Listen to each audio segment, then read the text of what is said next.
Hello learners, welcome once again to commerce वाला भैया YouTube platform. Commerce वाला भैया यूट्यूब प्लेटफॉर्म में आपका फिर से एक बार स्वागत करता हूं। तो कैसे हैं आप सब?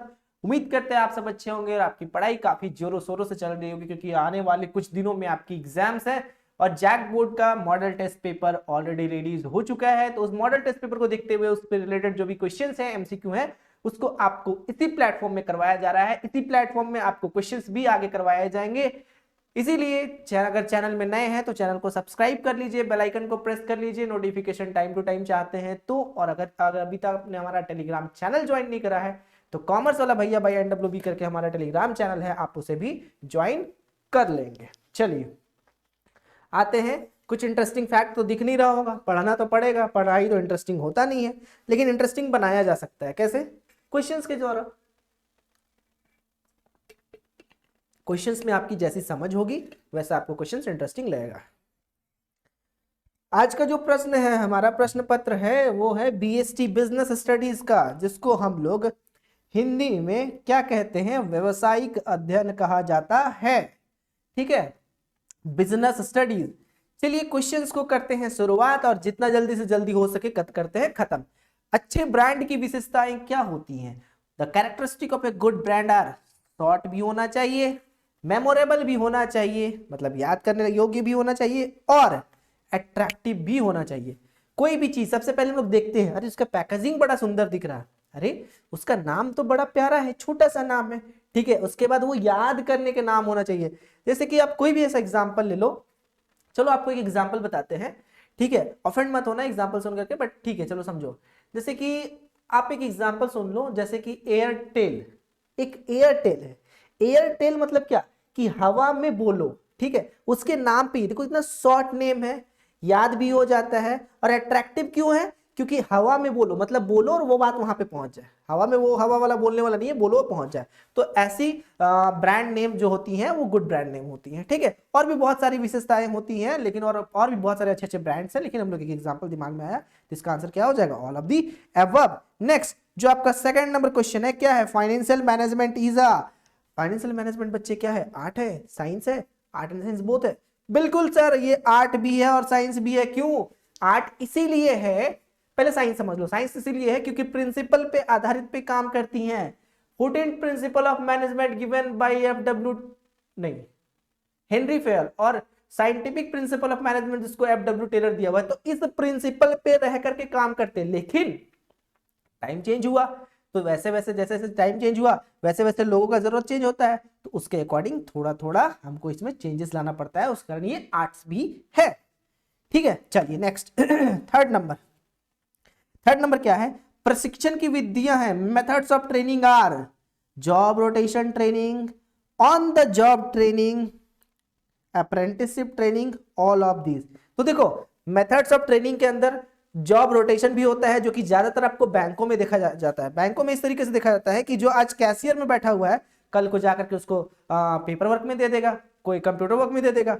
तो वो क्या होता है, बोर ना हो जाए, और उनको सारा काम सीखना पड़ता है, क्योंकि अगर कल को जाकर के कोई अगर एब्सेंट होता है तो उसकी जगह पे वो काम कर सकते हैं। तो वो जॉब रोटेशन होता है।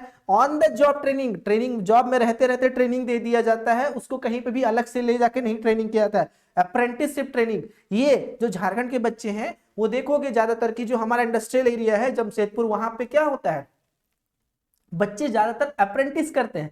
अप्रेंटिस वो फॉर्म है जो एक पेड फॉर्म की तरह पे हम लोग क्या करते हैं, वहां पे काम करते हैं और उस काम को सीखते हैं। तो ये सब सारा मेथड्स ऑफ ट्रेनिंग ही कहलाता है, इसलिए सारे के सारे इसमें जवाब सही हो जाएंगे। नेक्स्ट चौथा नंबर, फोर्थ नंबर क्या है? For delegation to be effectiveness it is essential that responsibility is accompanied with necessary. मतलब कि भारापर्ण का प्रभावशाली होने के लिए उत्तरदायित्व के साथ होना अति आवश्यक है। तो सर बिल्कुल आवश्यक है। ठीक है, इसका आंसर होगा क्या? डेलीगेशन मतलब ट्रांसफर। तो ट्रांसफर कब होता है? ट्रांसफर कौन कर सकता है? एक ऑथोरिटी ट्रांसफर किया जाता है। जैसे कभी भी responsibility can not be transferred without authority. इसका एक एग्जांपल दे रहा हूं। सपोज दैट मैंने अपने मैनेजर को बोल रखा है कि सारे काम अच्छे से हो जाने चाहिए और टाइम पे कंप्लीट हो जाने चाहिए, लेकिन मैंने उसको एक भी रुपए खर्च करने का अथॉरिटी नहीं दिया। अब अचानक से वहां पे एक रॉ मटेरियल या कोई मशीन का कुछ पार्ट टूट गया, ठीक है, वो मेरे से कांटेक्ट नहीं कर पा रहा है, उस समय उसको अथॉरिटी नहीं है कि वो पैसा खर्च कर सकता है, तो क्या रिस्पॉन्सिबिलिटी कोई काम का हुआ उस जगह पे जहां पे अथॉरिटी नहीं है? तो नहीं, तो अथॉरिटी भी होना बहुत जरूरी होता है। नेक्स्ट, पांचवा नंबर, पांचों ने बोला प्रबंधन के सार the essence of management is coordination, organisation, staffing, none of this. Staffing तो इसका काम नहीं है, ठीक है, और ऑर्गेनाइजेशन भी इसका काम नहीं होगा। यहां पे हो जाएगा आपका क्या? कोऑर्डिनेशन, चीजों को मेल मिलाओ करके चलना, कोऑर्डिनेशन, ठीक है। नेक्स्ट, प्रबंधन का मुख्य उद्देश्य है the main objective of management is. तो मेन ऑब्जेक्टिव क्या है मैनेजमेंट का? तो मैनेजमेंट का मेन ऑब्जेक्टिव क्या होगा? To determine um, maximum production, maximum production at minimum cost. बिल्कुल, ये सर सब पॉइंट में से सबसे अच्छा तो यही लग रहा है कि ज्यादा से ज्यादा प्रोडक्शन और कम से कम कॉस्ट, ठीक। हेनरी फेयल के कितने प्रिंसिपल थे, कितने सिद्धांत थे? सर आंख बंद करके ऐसे करना है, यहाँ पे लिख देना है क्या? 14। क्या लिख देना है? 14 लिख देना है। ये तो बच्चे घोल के पी गए होंगे, ठीक है। तो देख रहे हो मॉडल टेस्ट पेपर में किस तरह का क्वेश्चन आपको नजर आ रहा है। इसी तरह के क्वेश्चन आपके एग्जाम में भी आएंगे। बहुत डिफिकल्ट नहीं आते हैं क्वेश्चन, बस थोड़ा सा पढ़ना है, पढ़ना है तो पढ़ना है, उसमें तो कोई ऑप्शन है नहीं। Next, 8 number, main component of new economic policy are. नया इकोनॉमिक पॉलिसी का मेन कंपोनेंट क्या था? याद रखना, एलपीजी। सर एलपीजी बोले तो लिक्विफाइड पेट्रोलियम गैस? ना ना ना ना ना, लिबरलाइजेशन, प्राइवेटाइजेशन एंड ग्लोबलाइजेशन, जो कि सन 1991 में लाया गया था, ठीक है। ऑल ऑफ दिस, ठीक है, किनके द्वारा लाया गया था? सर मनमोहन सिंह, डॉक्टर मनमोहन सिंह, ठीक है। नेक्स्ट 9 नंबर, हाँ 9 नंबर में क्या दिया हुआ है? नियोजन भविष्य को पकड़ने के लिए बनाया गया पिंजरा, यह कथन किसने किया? Plan is a trap to capture the future, this statement is given bye.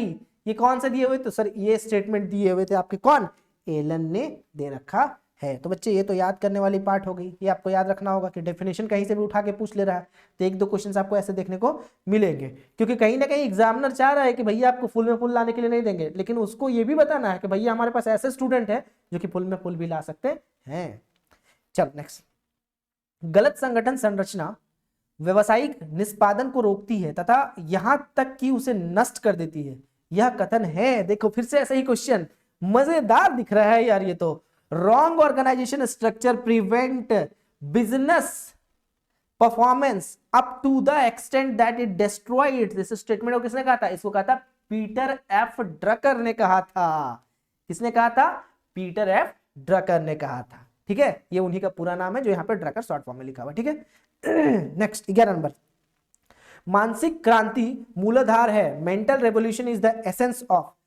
Mental revolution is essence of वैज्ञानिक प्रबंधन, कॉम्बिनेशन, उसके बाद है आपका रैशनलाइजेशन, या फिर इनमें से सभी?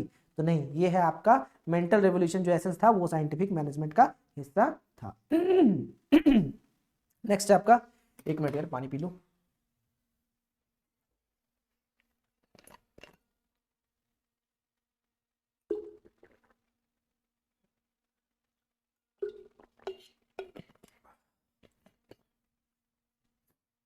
कमेंट करके जरूर बताना कि वीडियो कैसा लगा आपको। अगर इसमें कुछ अगर कोई क्वेश्चन आपको नहीं समझ में आ रहा है तो उस क्वेश्चन को भी आप पूछना, ताकि फिर हम लोग अगले वीडियो में उसको डिस्कस कर सकें। नेक्स्ट, भारापर्ण किया जा सकता है, delegation can be done of. किसका डेलीगेशन किया जा सकता है? अथॉरिटी का, रेस्पॉन्सिबिलिटी का, या फिर अकाउंटेबिलिटी का, या फिर इनमें से कोई नहीं? सर ऑथोरिटी का डेलीगेशन मतलब ट्रांसफर किया जा सकता है, ठीक है, कोई दिक्कत नहीं सर। नेक्स्ट, प्रबंधन कला है, management is the art of. Management क्या आर्ट है? डूइंग वर्क हिमसेल्फ, खुद से काम करना। अपने फूफा के, मौसी के, नानी के घर जब जाते हो तो वहां पे जब कोई शादी रहता है तो उस शादी को अटेंड करने के वक्त क्या काम जो कोई एक बड़े से व्यक्ति, बुजुर्ग व्यक्ति करवा रहे होते हैं, क्या वो काम खुद करते हैं कि लोगों को बढ़ा चढ़ा के काम करवाते हैं? सर लोगों को बढ़ा चढ़ा के काम करवाते हैं। तो असली मैनेजमेंट हमारे घर के शादियों से ही शुरू होता है, जहां पे बड़े बड़े कामों को छोटे छोटे हिस्सों में बांट करके किया जाता है। तो मैनेजमेंट कौन सा क्वेश्चन था? ये था, management is the art of doing work himself ना, टेकिंग वर्क फ्रॉम अदर्स ना, both doing work himself and taking work from others, बिल्कुल खुद से भी करना और दूसरों से भी कराना, लेकिन खुद से थोड़ा थोड़ा करना और दूसरों से ज्यादा ज्यादा कराना। ठीक है, ये चीज आप शादियों में काफी ऑब्जर्व करोगे। ठीक है, तो ये पॉइंट इकट्ठे यहां पे है, इसलिए आंसर सही हो जाएगा।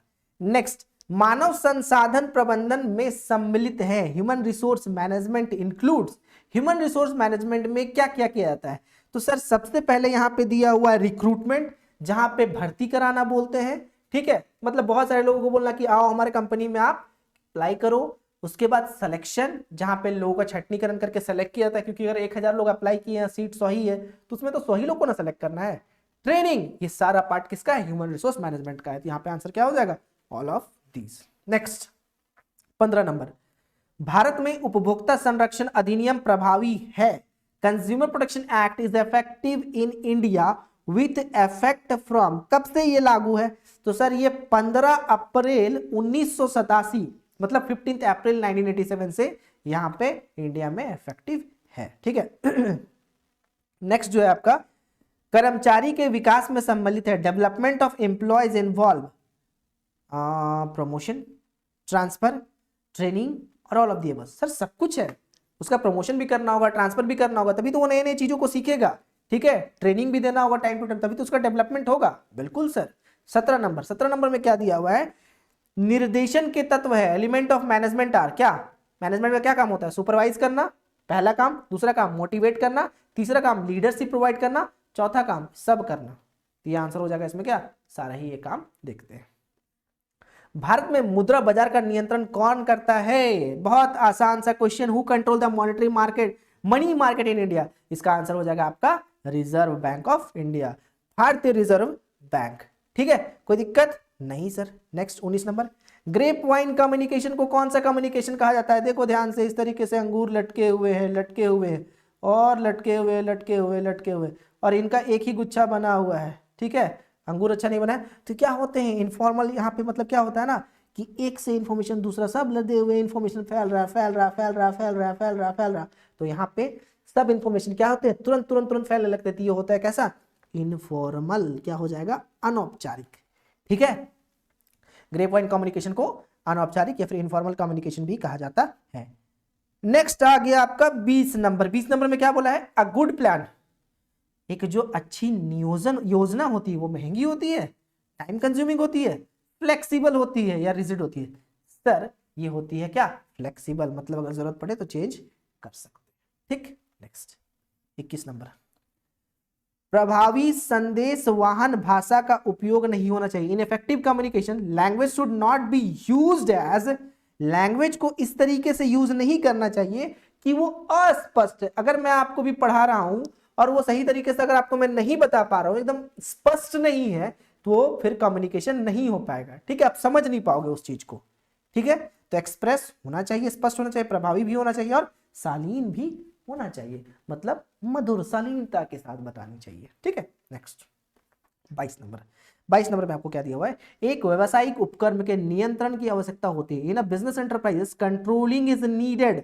कंट्रोलिंग भैया कब चाहिए होता है? ध्यान से समझेंगे, कंट्रोलिंग जो चाहिए होता है वो कॉन्टिन्यूअस फॉर्म है, ये लगातार चाहिए होता है। जैसे कि आप लोगों ने पढ़ा होगा planning post DC, planning, organising, staffing, directing, controlling, फिर ये कंटिन्यूअस फंक्शन होता है, फिर प्लानिंग होता है, फिर ऑर्गेनाइजिंग, फिर स्टाफिंग, डायरेक्टिंग, कंट्रोलिंग, फिर ऐसे करके वो चलते जाता है। तो ये कंटिन्यूअस फंक्शन होता है। नेक्स्ट आपका है 23 नंबर।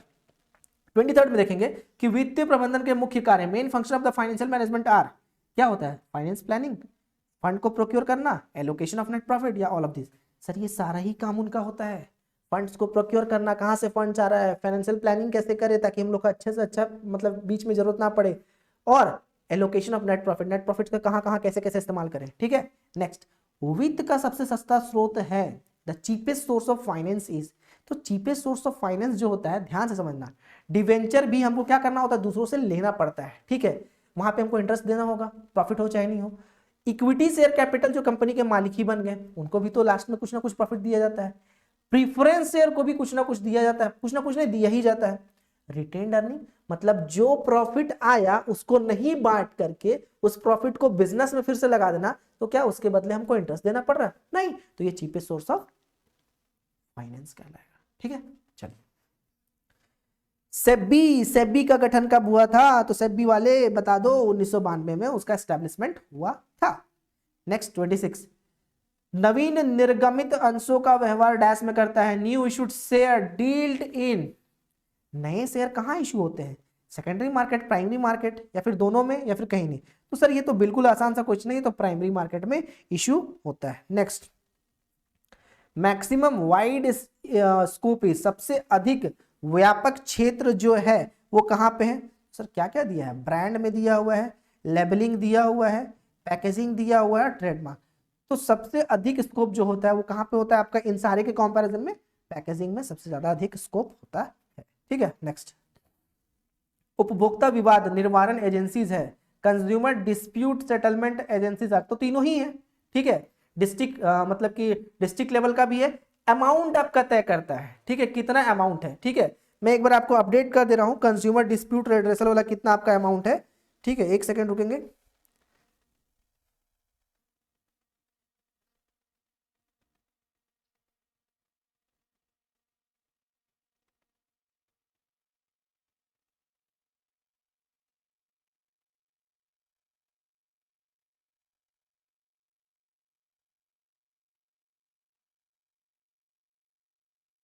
हम्म 20 लाख से एक सेकेंड, एक सेकेंड, एक second. Consumer dispute settlement agencies,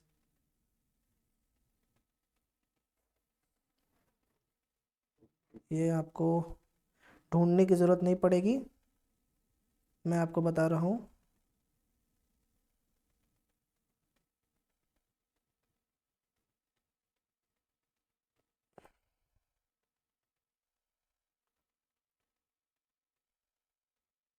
हाँ, यहाँ पे हो जाएगा आपका up to 1 crore, up to ₹1 crore. यहाँ पे 1 CR टू 10 CR, मतलब अमाउंट बता रहा हूँ। और यहाँ पे हो जाएगा अबव 10 CR। ठीक है, 10 करोड़ मतलब चलिए, कोई दिक्कत नहीं होगा क्योंकि मैं तो ढूंढ के दे दिया आपके लिए। ठीक है।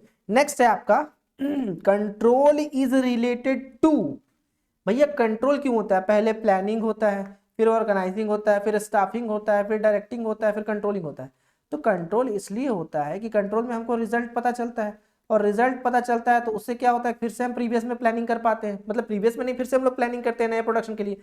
तो उस समय यह ध्यान दिया जाता है कि इस रिजल्ट के बेसिस पे हमें किस तरीके से, ठीक है, इस रिजल्ट के बेसिस पे हमें किस तरीके से नेक्स्ट टाइम प्लानिंग करना है कि वो गड़बड़ ना हो जाती होगा परिणाम स्वरूप। नेक्स्ट, नेता में होती है, द लीडर पोजेसेस कौन सा? इंटेलिजेंस होना चाहिए, फोरसाइटेडनेस होना चाहिए, सेल्फ कॉन्फिडेंस होना चाहिए, जो बात नहीं भी हो सके वो भी बोल दो भाई होगा ही होगा, तो दैट इज कॉल्ड लीडरशिप। तो इसमें आंसर हो जाएंगे आपका क्या? All of this. ठीक है, तो ये हो गया आपका कंप्लीट क्वेश्चन बच्चे। तो इस तरीके के क्वेश्चंस आपके एक और सब्जेक्ट के आएंगे, इकोनॉमिक्स के आएंगे। बाकी फिर देखते हैं कि बेसिकली तो कॉमर्स के लिए प्लेटफॉर्म है, बाकी फिर देखते हैं क्या कर पाते हैं। फिर जो आपके ये सारे क्वेश्चंस हैं इनको आप जरूर एक बार रीड करें, क्योंकि क्वेश्चंस अगर मॉडल पेपर में दिया है, ठीक है, तो वो काफ़ी इंपॉर्टेंट यहीं से बन गया है। और अगर अभी से अगर आप मॉडल पेपर बनाना सॉल्व नहीं स्टार्ट नहीं की हो तो फिर ये काफ़ी परेशानी वाली बात हो जाएगी। चलिए, धन्यवाद, जोहार, प्रणाम। मिलते हैं फिर से आपको अगले सेशन में, तब तक के लिए बाय बाय, टेक केयर।